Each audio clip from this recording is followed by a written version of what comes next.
Ooh, it's hot. Did you lick it? Good morning guys, welcome to another studio vlog. Please excuse my bare face and very natural hair. I just don't really feel like putting on a full face of makeup and doing my hair unless I'm gonna be sitting in front of the camera for like half an hour, which I'm not. So in today's studio vlog, I wanted to show you kind of a behind the scenes of what it's like creating new products for your Etsy shop. So I know it's a little different than just showing my day-to-day work, but I hope it gives you guys ideas of new products that you can make and helps you appreciate any items that you see on Etsy or Handmade Shop and how much work actually goes into making those new items. This is so good, it's never too early for pumpkin spice. In the background of my videos, you may have seen these wooden ring boxes laying around. I just hadn't shown them because I was still playing around with them and try to figure out the best settings for the engraving.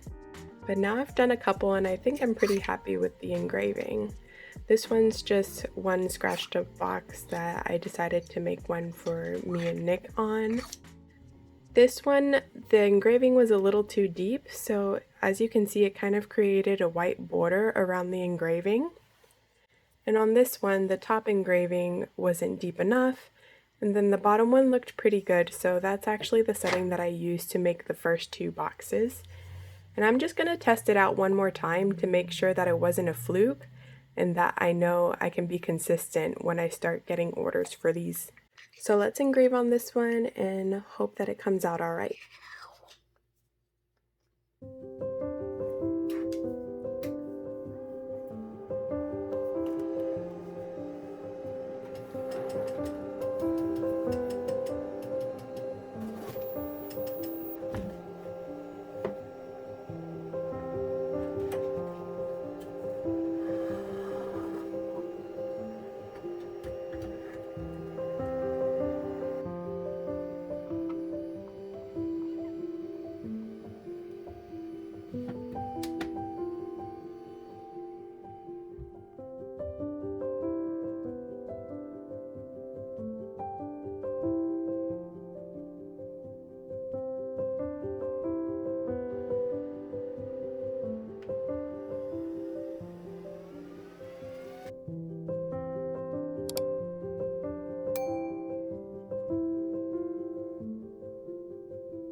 I worked like 6 hours. I totally messed up your video.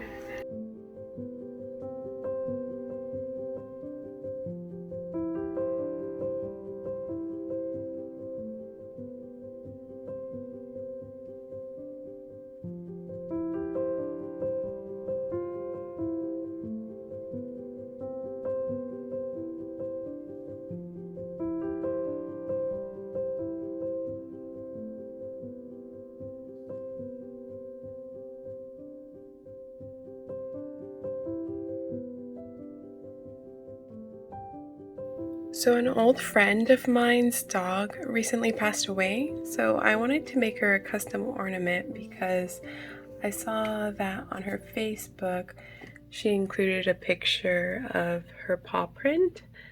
So what I'm gonna do is take this picture and create a PNG that I can engrave onto an ornament and do one of those memorial Christmas ornaments like your paws left footprints on my heart or whatever the saying is. I can't remember it right now. And then just put her name and then the year she was born and the year she passed away, and hopefully she'll really like that. I wish I could have gotten my dog's paw print that passed away at the end of December. We got her paw print, but it was in clay, so I can't get like an actual ink paw print, so I kind of regret not asking for one because I think this is going to be really cute. So I'll show you guys the process of making it.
So since I made these ring boxes and I actually have walnut plywood from Glowforge, it looks like this. It gave me the idea to make ornaments with this same design. Like if I cut out a larger hexagon and engrave this same design on it, I think it would look really cute for a Christmas ornament. So I'm gonna test one out and you guys can let me know what you think and if I should add it to the shop.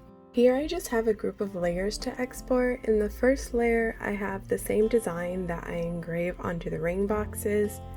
In the second layer I have a shape of a hexagon, and in the third layer I have a shape of a circle. You have to make sure that they're shapes before you export it. And when you export it, you have to make sure that you export it as an SVG so that the laser knows that the hexagon and circle are shapes that need to be cut out. Otherwise, if you export it as a JPEG or a PNG, it's just going to engrave those shapes instead of actually cut them out. Here I'm just resizing and repositioning, and then I'll get to cutting.